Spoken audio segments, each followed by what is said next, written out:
Hi folks, welcome to another episode of the 59th Minute FPL podcast, which is brought to you by Fantasy Football Scouts. I'm Mark McGettigan. You'll find me on Twitter at FPL General. Gameweek 4 is in the books and we now enter the first international break of the season. If you're new to FPL this year, international breaks are also known as hell. The longest 2 weeks of your life, especially if you got a red arrow at the weekend. They are a good time to take stock of the season so far though, catching up on highlights, looking at stats and studying the fixtures for the next block of games. The Gameweek 5 deadline is not until Saturday, September 16th, so there's plenty of time to contemplate your next move or moves. Be patient as always. In today's episode, a quick review of Gameweek 4. 3 new members join the 59th Minute Club. The watch list gets updated. A few stats that caught my eye from Gameweek 4 and a couple of season stats as well. Listener questions, and we'll finish with a very early look at captaincy and potential transfers for Gameweek 5.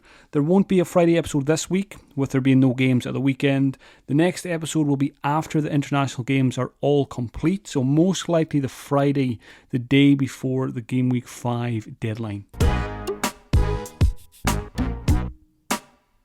A quick review of the game week. With the free transfer, I sold Martinelli to Madison, sold a good pick for another good pick, and thankfully it went all right. Martinelli probably had his best performance of the season, at least football-wise in my eyes. FPL-wise, I think it was a 5-pointer where Madison got the 7, and happier to own Madison long-term. But Martinelli has been added straight back to the watch list. Finished on 69 points, which was a red arrow from 650k to 1.1 million.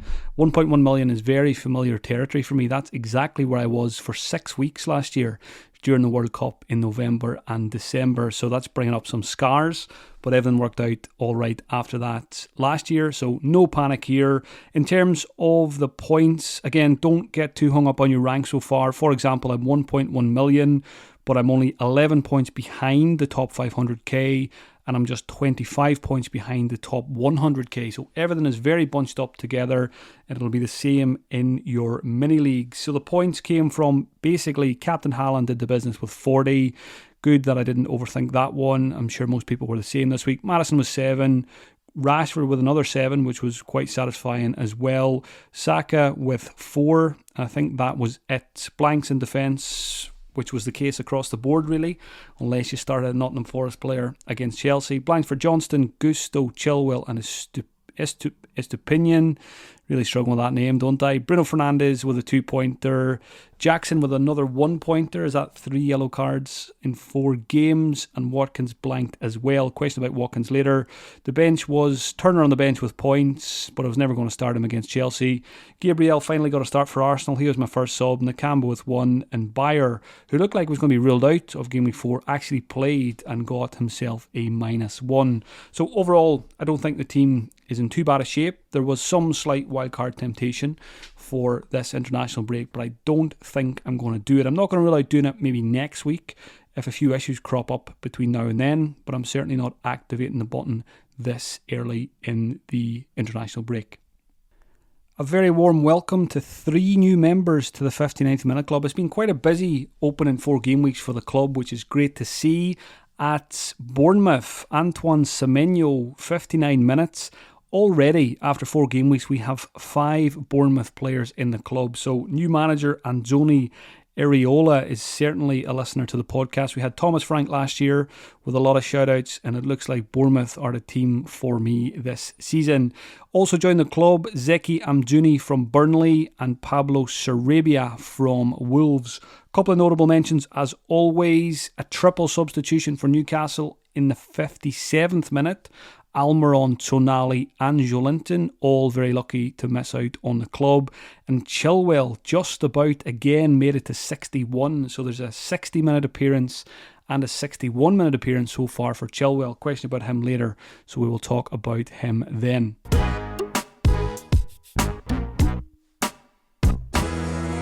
A watch list update now ahead of Game Week 5. Lots of midfielders and forwards added this week. Eze is the first one from Crystal Palace. He was on the watch list going into game week 1. He's on it now after getting his first goal of the season, and just another all-round good performance. He's got good underlying numbers. Fixtures are a little bit mixed. Again, talk about him again in the question section, but he's back on the watch list. Heung-min Son joins the watch list as well after his very impressive hat-trick, playing out of position through the middle for Tottenham. He is currently the most transferred in player ahead of the next game week. And I've seen official FPL tweeting today that the curse has continued. Game week 2, 3 and 4, the most transferred in players blanked in each game week. It was Sterling in game week 4. I think it might have been Chilwell in game week 2. Another player added to the watch list, a couple of Arsenal players actually, Odegaard and Martinelli. Just sold Martinelli, but I'm always open to going back to players in the near future if I think they're good options. Odegaard on the score sheet as well. Only have Saka at the moment from the Arsenal attack. So when Arsenal's fixtures are good, I'll be keeping an open mind on Odegaard and Martinelli. Gabriel Jesus, the Arsenal forward, also joins the watch list. Back from injury recently, back in the team. Scored a fantastic goal to kill off the game against Manchester United. He was in a lot of Game Week 1 drafts. A lot of us would have been there if it wasn't for the injury. So I think a lot of us will end up flocking back there in the near future as well. Could be some rotation with the likes of Nketiah and stuff like that. But I think once Jesus is fit and firing, he will be first choice in that team. Evan Ferguson, another hat-trick hero from the weekend. I still can't believe this guy is only 18 years old. Thankfully, he's Irish. We're pinning our hopes on him for the next couple of years. He's going to be our Erling Haaland, hopefully. Hopefully he stays fit and can fire us to a major tournament. It's been a while since we've been to one. Ferguson at Brighton, we're always slightly concerned with rotation.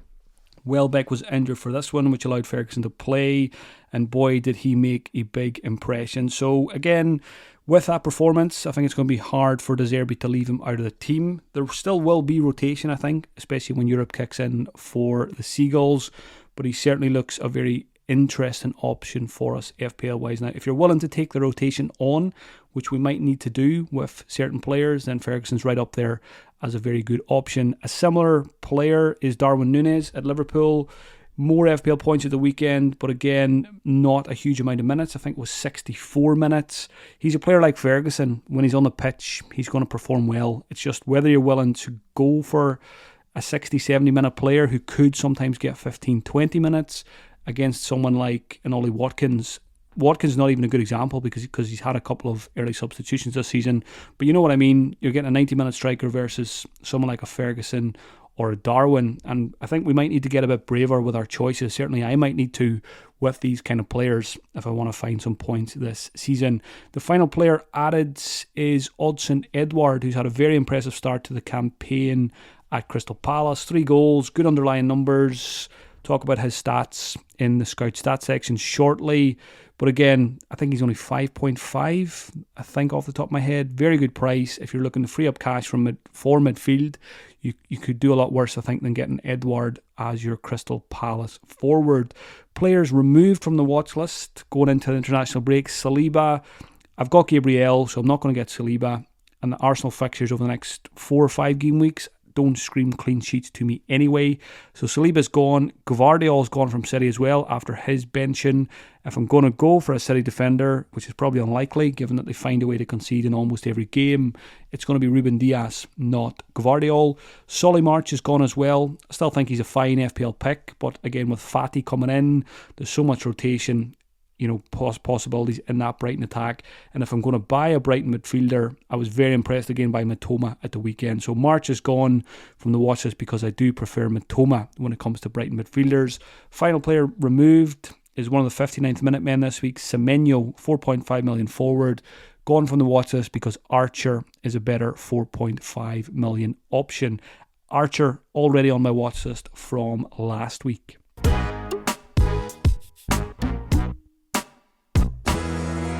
Time for some numbers now. As always, on a Monday morning, I jump into the Fantasy Football Scout members area and I see what was happening in terms of statistics from the weekend to see how it matches up with the eye test or if there's anything that I missed, in particular from the games that weren't on television. Defenders, first of all, Trent Alexander-Arnold, 5 chances created, very impressive numbers. I think it was a 12-pointer for Trent at the weekend. Still don't feel like I need to go and spend that money on a defender when there's other good attacking fullbacks out there. Luka Dean continued his impressive start to the season. 4 chances created for Aston Villa at the weekend, but I always have that doubt in my mind. Once Moreno is back, they're probably going to share minutes. Onto the midfielder stats. Bukayo Saka, 5 chances created. Happy to see that as an owner. Bruno Fernandes, 4 chances created, and Eze at Palace also created 4. Danjuma at Everton, 5 goal attempts, 4 shots in the box, but a caveat here, good fixture against Sheffield United, so I wouldn't be getting too excited about that. Let's face it, he plays for Everton at the end of the day. Rashford's and Son, 5 goal attempts, 4 shots in the box. So again, good numbers that I like to see as a Rashford owner, and very tempting numbers if I'm looking to buy Heung-min Son. Maddison and Odegaard both had 5 goal attempts. I think only 2 of them were from inside the box for each player though. Mitoma had 4 goal attempts, 3 shots in the box, and 3 chances created. So Mitoma passed the eye test, and he certainly passed the numbers test in Game Week 4 also. Still a very good pick regardless of fixtures. Mbeumo, good numbers, 2 big chances.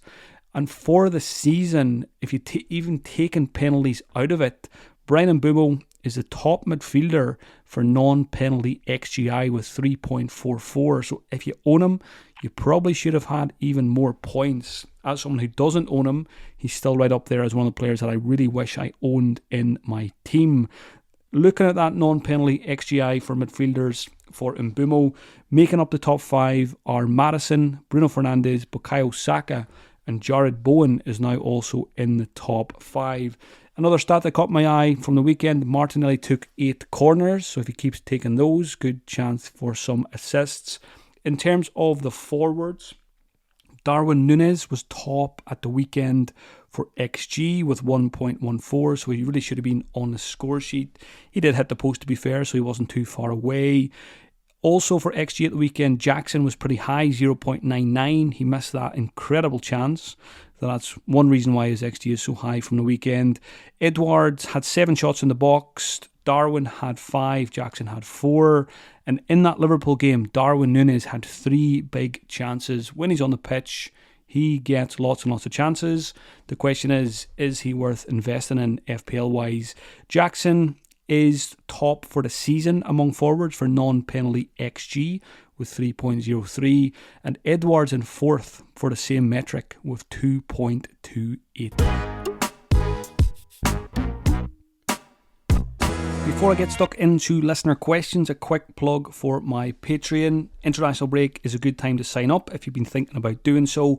FPL content creation is my full-time job. If you enjoy the podcast and would you like to support it and me, check out patreon.com/FPL General or just Google FPL General Patreon and you'll find it. There's also a link in my Twitter bio if you're looking for it. You'll get iTest podcasts, Thursday night live streams, Q&As, team reveals and more. Any questions you have about signing up to Patreon, you can send me a DM on Twitter. Question time now. The first one this week is from Christian Bridell. Is it time for Darwin? A very simple question. I don't think there's a very simple answer. Looking at the minutes for the season, Game Week 1, Darwin got 24 minutes, then it was 4 minutes, then it was 13 minutes in Game Week 3, which was enough for the brace from the bench. Then he got the start, 64 minutes, and a brace of assists. I do feel like it could be Darwin time though. I feel like he's playing well enough now to be first choice. Liverpool don't really have a like-for-like replacement as a number 9 that brings the chaos that Darwin Núñez does. I feel like Klopp likes him. He wants him to work. He is working in the last couple of games. And I'm confident that he will get improved minutes after international break. So I am very tempted. He's pretty cheap in FPL.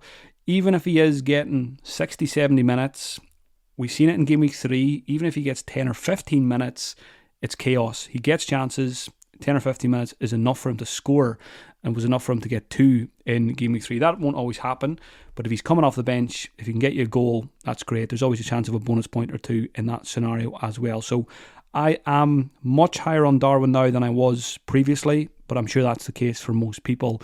And for those of us who own Ollie Watkins, it's quite a tempting transfer. So that's one to chew on for the next 2 weeks. Liverpool fixtures are pretty decent, I think, for attackers. Wolves next, West Ham, Tottenham and Brighton. So slightly mixed, but again, Liverpool, very impressive performance against Aston Villa. Question from FPL Brooklyn.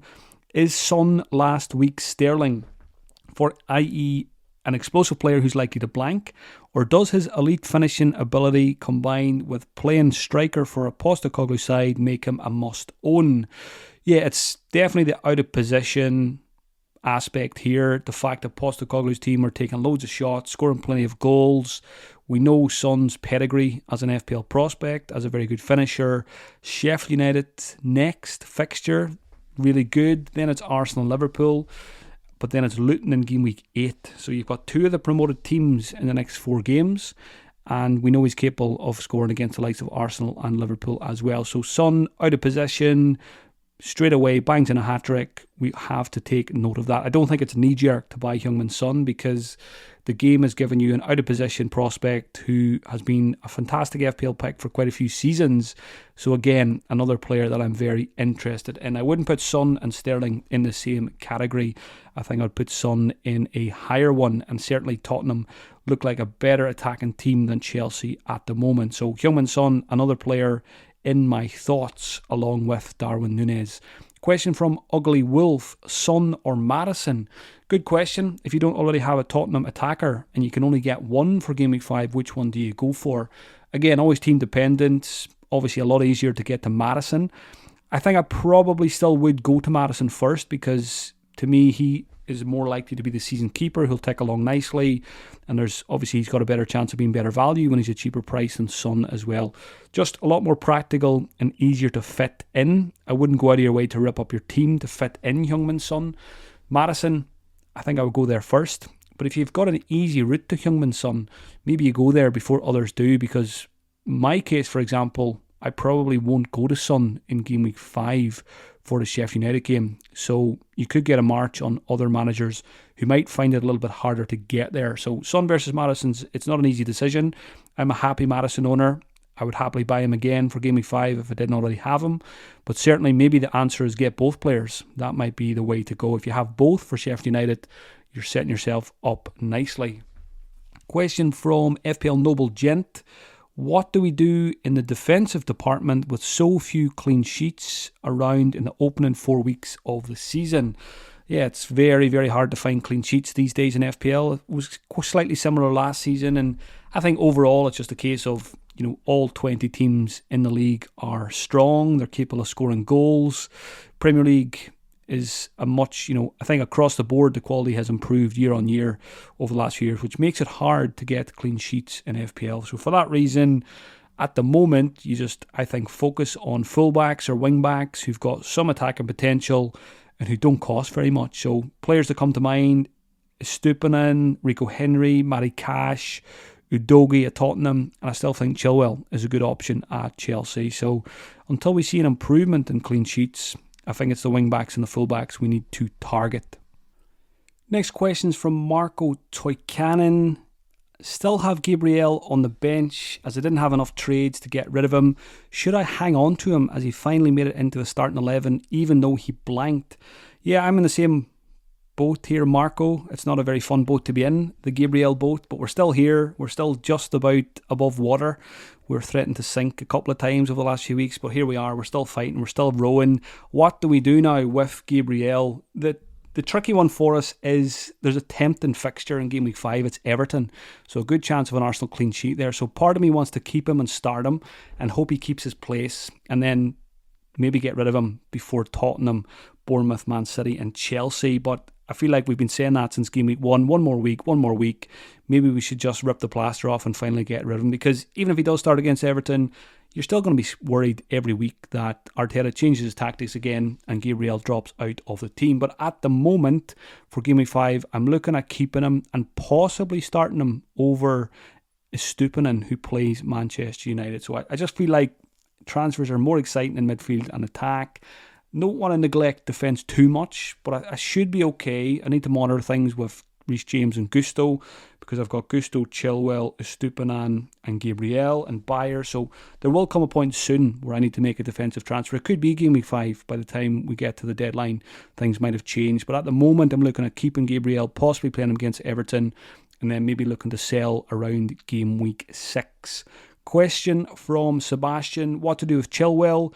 Sebastian says, no returns, gets subbed around the 60 minutes, and I see Bournemouth as a tougher fixture than others. It's very unlikely that Chilwell is the weakest link in your team. I still think he's right up there as one of the best FPL prospects. Yes, the early substitutions are concerning, but as long as he's getting past that 60-minute mark, as long as I'm not welcoming him to clubs on this podcast, I don't mind defenders coming off around 60 or 70 minutes, because very often the clean sheet is still intact. And then if it gets wiped out afterwards, we're laughing. We still got those banked if he's on the bench. So for me, Chilwell is not yet an issue. Question from Orange FPL. What are your thoughts on Archer as an occasionally starting player? Orange FPL is clinging on to Salah at the moment, so looking for some budget picks to balance out the squad. Tottenham are playing very open, so I feel like Archer could get returns in Game Week 5. Have I gone nuts already? You're certainly not nuts for considering Archer, and you can't call anybody nuts for having Salah either, because he's returned in every game. I do still prefer spreading the cash around other options, but if you've got Salah this long, there's probably a case for keeping him at this stage because he is so consistent. Archer is a really good option at 4.5. I'm currently in a 3-4-3 formation with Watkins. Ideally, I'd like to be in a 3-5-2 with an extra midfielder instead of Nakamba, and then Archer on my bench. So that's something I might end up doing with my transfers for Game Week 5. Archer's a good option, and Salah's a fine option to keep as well. Another Salah question came in from FPL Regrets. I'm on Salah and have been since Game Week 1. Would you consider selling him for Son? Or given the fixture turn for Liverpool, should we just write it out with Mo, pending no £200 million Saudi bids? Yeah, that's one you need to keep an eye on. There's still a chance Salah could go to Saudi because their transfer window's open a little bit longer. I think another couple of days. Seen a few tweets today to suggest they're going to keep pushing. So we'll see if Liverpool budge on that one. Obviously, if Salah does go, you've got a very easy move to Heung-min Son for a good fixture this week, and one eye on that Luton fixture in Game Week 8 as well. Even if Salah doesn't go, I would be tempted. If you don't have other issues in your squad to deal with, Salah to Son feels like a good opportunity to free up some cash and also get yourself a pick that looks really good in Heung-min Son. Question from John Hyde. Who's the best Watkins replacement? So John is already there. He's done with Watkins. He wants him out the door. I might be there by the time we get to the Game Week 5 deadline. Options, if you don't have Jackson already, I still think he's a good option. He's a frustrating option at times if you own him, but his numbers are good and he still has the fixtures. Julian Alvarez is looking a really good pick at Manchester City this season, getting plenty of minutes and getting the attacking returns as well. We talked about Darwin, if you fancy it. I don't mind it. Gabriel Jesus also, although I'd probably want to see a few more starts before I went to Gabriel Jesus. And then you've got a few more options that come with caveats. Ferguson, who we spoke about. Wissa, under the radar because he started the season well, but he hasn't scored in the last two. I still like him as an option at a good price.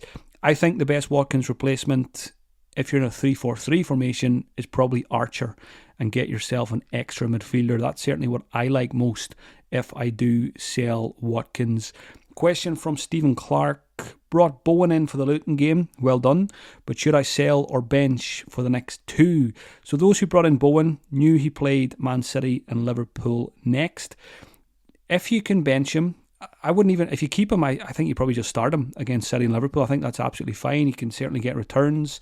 West Ham have spent the Rice money very well. They're looking like a really good outfit. Ward-Prowse is great. Alvarez is great. They're a really good side. So they could make it difficult for Man City and Liverpool. And if they do, Jarrod Bowen is likely to be involved. 3 goals for the season. Good underlying numbers. And the tempting thing about keeping Bowen is Game Week 8, Sheffield United at home. So you've got a good fixture if you stick with him. Bowen could be a season keeper. Could just be a really good option. Could be back to the form of 2 years ago. So I would be inclined to keep him, I think, and use the transfer elsewhere. Question from FPL Cricket. Nick asks, is Ward-Prowse a better pick than Bowen? He's got 3 straight games with goal involvement, and I don't even think he's taken a direct free kick yet. Yeah, we know direct free kicks for Ward-Prowse are basically penalties. He's very, very good at them. Ward-Prowse, he started the season really well, both football-wise for West Ham and FPL-wise. So many avenues to points. He reminds a similar bracket to Eze for me. I think if you go Eze or Ward-Prowse, it feels like you might need to just plug them in and leave them there long term to get the benefits. And when that's the case, I always go down the route of more exciting picks. You know, the Arsenal guys, the Fodens, the Madisons, the Heung-min Sons. Feels quite boring to just plug in a player and leave them there. You don't necessarily have to do that, but Ward-Prowse is certainly right up there, as good a pick as Bowen at the moment. And if someone was coming to me last week and said, I'm going to go Ward-Prowse instead of Bowen for the Luton game, I would have said, go ahead, because he has those avenues to points. But not just that. I've been kind of struck from watching a couple of West Ham games this season that Ward-Prowse is linking really well in open play with the attackers also. So there's probably scope for some goals from open play for Ward-Prowse as well. He's got one already, I'm sure, so there could be a few more to come. Certainly two good options from the Hammers attack there. Question from Frank Lampard. I wonder, is this the Frank Lampard? He's gone from managing Chelsea and Everton to asking me about his FPL team. Of course it's not, but it's pretty funny to think about it that it is. Frank Lampard says he's been holding on to Eze for all of these game weeks when he finally paid off yesterday. Considering the okay fixtures ahead, should I keep Eze or sell him? And if I sell him, who should I buy? 3.6 million in the bank. So if you look at the Palace fixtures, Villa, Fulham, Man United, Forest, Newcastle, Tottenham. So I would say in there you've probably got 4 out of 6 that are pretty tricky on paper at least. Maybe even 5. You know, Fulham is the only really tasty one in there. I wouldn't say Forest is an easy game for anyone at the moment, given their recent performances. And it comes back to the other options available. Eze is a really good FPL pick, but there's probably 7 or 8 other midfielders that I would rate higher. And because Frankie Lampard here has 3.6 million in the bank, I would probably look to spend a little bit more on some of the players we mentioned earlier and some of the options on the watch list. Eze, one of those, fine to keep, fine to sell. But when you look at the fixtures and you look at the other options available, if there's no other fires to fight, I don't mind a transfer out. Question from FPL Just Brill. Are you satisfied with how the first 4 game weeks have gone? Satisfied, I would say just about satisfied. Certainly not delighted. It certainly wasn't a Just Brill start to the season, like your name. 1.1 million overall. I mean, certainly was it game week 2 was an absolute disaster.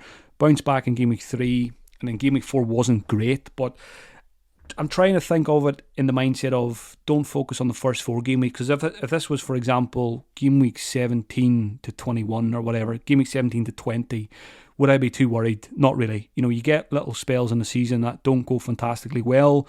It always feels worse when it's at the start of the season. But again, I've got a decent platform to build on. You know, still got the wild card to play and all that kind of stuff. I think the team is absolutely fine. You know, might be tempted into a -4 if I don't wildcard. But if I took a -4 for Game Week 5, I would be looking at a team that I'm really happy with on paper. So just about satisfied with the first 4 game weeks, but it's early days. Everyone's bunched up in ranks in many leagues. So yeah, more important how the next few game weeks go rather than how the first 4 game weeks have gone. Final question is from Johnny Small. The dog's moaning in the background, so maybe she thinks I should hit the wildcard button. Johnny asks, Game Week 5 international break wildcard is very tempting. Is it a good idea or a bad idea? As I always say on the podcast, there's never a right or wrong time to wildcard. If you feel like your team needs it, absolutely go for it. I was very, very tempted by it, but I think Game Week 4 was, a few things happened that I was happy enough with. I was happy to see Gabriel get his place back, so maybe he's an option for me Game Week 5. Rashford delivered. Madison delivered, so there's not a huge amount wrong with my squads. And I know a lot of people who wildcard during international break, they press the button straight away, on Saturday night or Sunday night to catch a few price rises. That doesn't bother me too much. And if it gets to next week and a few things have happened that changes my thinking, I'll happily activate the wildcard 2 or 3 days before the deadline. I don't really mind about the price fluctuations. So if your team needs it, international breaks are a nice time to do a wildcard because you've got time. And wildcards do need time. Sometimes it can be too much time. You can overtinker, but you can go back and watch games and look at stats and stuff like that and, really study the fixtures in more detail. So it's all team dependent. If you feel like the time is right, Game Week 5 is an absolutely fine time to wildcard.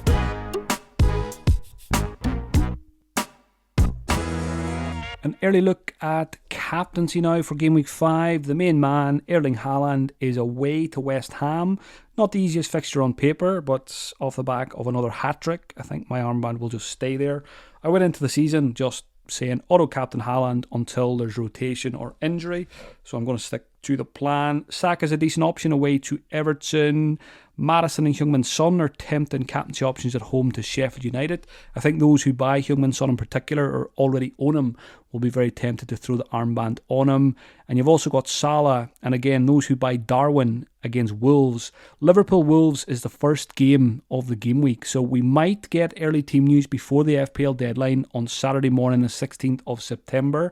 And if we do, and if Darwin Núñez is in the team, a lot of people will buy him, and some people might even captain him. But my advice, as always, Erling Haaland is a goal machine, and I would not bet against him. A quick look at possible transfers. My notes here say I've got no idea yet what I'll be doing with a free transfer. Slight temptation to wildcard, but don't think that will happen. Early thoughts, I could do Gabriel, get rid of him, and get Udogie at Tottenham for a good fixture, and then maybe rotate Udogie with Estupinan based on fixtures over the next few weeks. That's something I'm thinking about. Another option, do I sell Watkins? He hasn't scored yet. Fixtures are not fantastic. Could go to Alvarez at Manchester City. But I think what I like most is the -4 for a restructure. And I've kind of been threatened to do this restructure for the last couple of weeks. Move from 3-4-3 to 3-5-2. So -4 would be something like Watkins to Archer. Archer goes on the bench. Nakamba then can become anyone, basically. Sterling, not anyone, but decent mid-price midfielders.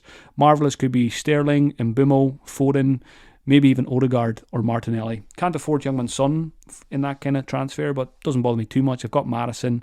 So, again, Game Week 5 is a lifetime away, so we won't spend too much time on this, but that's just a few of my early thoughts. I'll refer to those when it comes to actually making my moves. The bus team at the moment for Game Week 5 is Turner in goal. He's got a better fixture than Johnston. Gusto, Chilwell, Gabriel. So Gabriel's currently in my starting 11 with a Estupinan on the bench, so we'll monitor that one during the break. Saka, Bruno, Rashford, Maddison, Haaland, Watkins and Jackson. As always, thank you for taking the time to listen, folks. I really appreciate it. I hope you have a good international break. If you're not interested in the Patreon stuff, you can simply buy me a coffee at buymeacoffee.com/FPL General. I'm a big coffee fan. I have about 2 a day, so all the pennies help there. I'll talk to you again next week. Like I said, probably on the Friday in more detail after international games. Enjoy the stress-free weekend.